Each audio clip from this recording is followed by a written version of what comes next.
Here now is the class 2 girls. They are on track.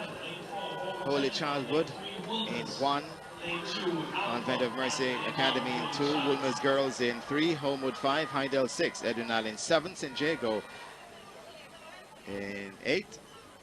Very technical, not here today. 7 rather, so they're called back in fact.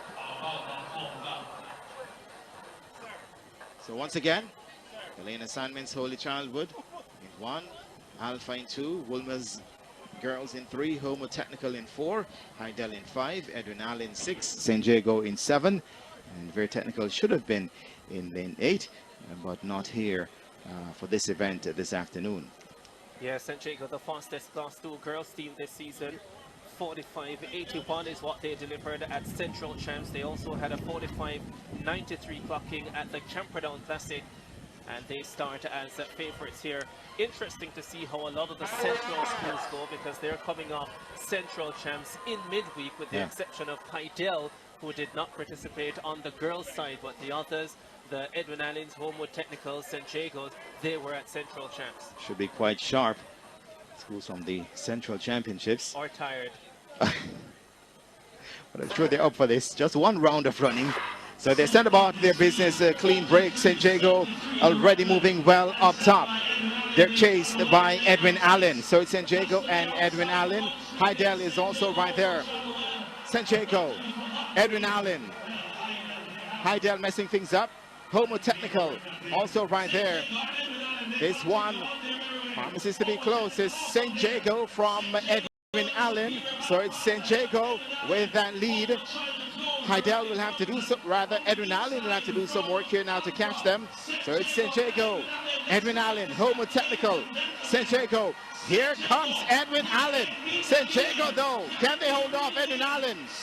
St. Jago with the victory here in the Class 2 girls event. Head of Edwin Allen, Homo Technical selling for third, 45.43, the flash time for St. Jago. Yeah, just too much firepower on that St. Jago Class 2 4x100 relay team. The likes of Adora Campbell, Trisha and Grant.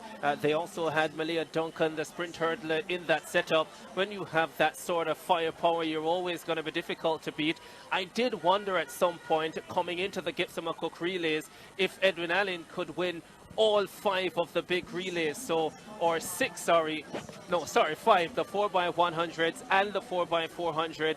Well, this was going to be one of the 2 that I felt they were going to be on the back foot a little bit, and that is exactly how this one is played out. The other is the 4x400 open event, but a brilliant performance coming from this St. Jago team. Looks like Adora Campbell on the second leg, so fast, so efficient, and the baton changing from St. Jago almost perfect in this race.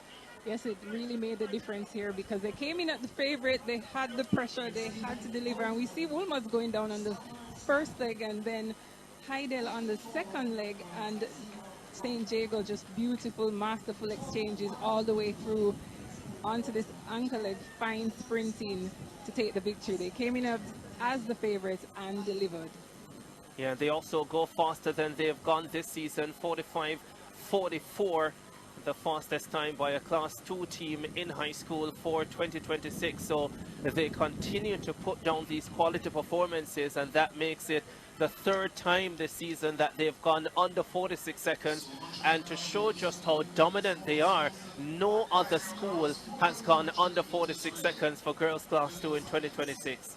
So I'd say the dress rehearsal for champs went well.